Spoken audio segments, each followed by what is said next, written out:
చూస్తున్నారు S8 news.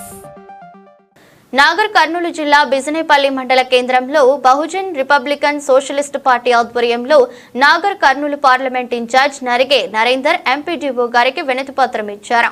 ఈ సందర్భంగా నరిగే నరేందర్ మాట్లాడుతూ గ్రామీణ ప్రాంతాల్లో క్షేత్రస్థాయిలో పరిశీలించి సమగ్ర కుటుంబ సర్వే ఆధారంగా నిరుపేదలను గుర్తించి ఇందిరమ్మ ఇళ్లకు అర్హత కలిగిన వారికి అనగా గుడిసె, రేకులు, మట్టి మిద్దె లాంటి వాటిని మొదలు ప్రాధాన్యం ఇచ్చి ఇందిరమ్మ ఇల్లు ఖచ్చితంగా ఇవ్వాలని ఆయన డిమాండ్ చేశారు.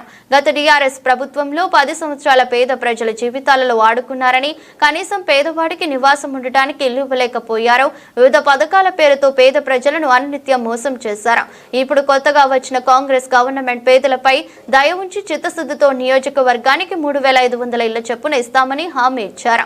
కాబట్టి నిజమైన పేదలకు ఇందిరమ్మ ఇల్లు వెంటనే మంజూరు చేయాలని తెలంగాణ రాష్ట్ర ప్రభుత్వానికి ఆయన విన్నపం చేశారు.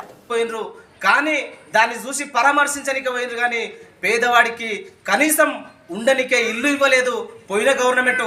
కాబట్టి ఇప్పుడు BRSP Bahujan Republican socialist party ఆధ్వర్యంలో నాగర్ కర్నూల్ పార్లమెంట్ ఇన్ఛార్జి నరిగే నరేందర్ ఇక్కడ నేను ఒకటే ఎంపీడీఓ గారికి నేను వినతి పత్రం ఇవ్వడం ఏంటంటే, ఇక్కడ క్షేత్రస్థాయిలో పరిశీలన జరిపిన తర్వాతనే నిజమైన లబ్ధిదారులను గుర్తించి వాళ్లకు ఇల్లు ఇవ్వాలనేది ఈ బీఆర్ఎస్పీ పార్టీకి వెళ్ళి నేను డిమాండ్ చేస్తా ఉన్నా.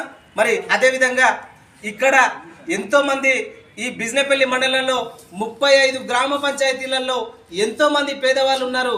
మరి పార్టీలకు అతీతంగా, కులాలకు అతీతంగా, మతాలకు అతీతంగా వాడు పేదవాడైతే సాడు వానికి ఖాళీ జాగా ఉంటే మరి ఆయనకు ఇల్లు ఇవ్వాలని బీఆర్ఎస్పీ నుంచి నేను డిమాండ్ చేస్తా ఉన్నా.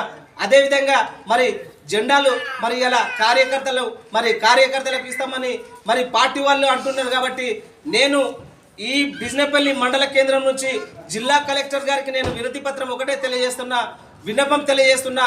అయ్యా జిల్లా కలెక్టర్ గారు, మీరు క్షేత్రస్థాయిలో సమగ్ర కుటుంబ సర్వే కంప్లీట్ చేసిన తర్వాత వివరాలు సేకరించి నిజమైన లబ్ధిదారులు గుడిసె ఎవరికి ఉంది, రేకులు ఎవరికి ఉంది వాళ్ళను పరిశీలించి మొదటి ప్రాధాన్యత వాళ్ళకే ఇచ్చి నిజమైన పేదవాళ్లకు ఇల్లు ఇవ్వాల్సిందిగా కోరుకుంటున్నా. తెలంగాణ రాష్ట్రం వచ్చి 10 ఏళ్ళు అయింది, మన బతుకులు ఏం మారలే. భారతదేశానికి స్వతంత్రం వచ్చి కూడా 75 సంవత్సరాలు అయింది, కానీ ఇప్పటి వరకు పేదవానికి ఉండనికే ఇల్లు లేని పరిస్థితి ఇప్పుడు తెలంగాణ రాష్ట్రంలో కనిపిస్తూ ఉంది. ఇప్పటికైనా కాంగ్రెస్ గవర్నమెంట్ దృష్టి పెట్టి ప్రతి ఒక్కరికి ఇల్లు లేని పేదవాళ్లకు ప్రతి పేదవాడికి ఇల్లు లేకుంటే వాళ్లకు ఇల్లు ఇచ్చి వాళ్ళను ఆదుకోవాలని BRSP Bahujan Republican socialist party నుంచి నేను మరి ఎంపీడీఓ గారికి వినతి పత్రం ఇవ్వడం జరిగింది. అదేవిధంగా జిల్లా కలెక్టర్ గారు, ఎమ్మెల్యే గారు దీనిపైన దృష్టి పెట్టి కనీసం పేదవాడికి ఉండనికే ఇల్లు ఇవ్వాలని ఈ సందర్భంగా నేను తెలియజేస్తూ ఇక్కడ వచ్చిన అందరికీ పేరు పేరున జై భీమ్, జై భారత్.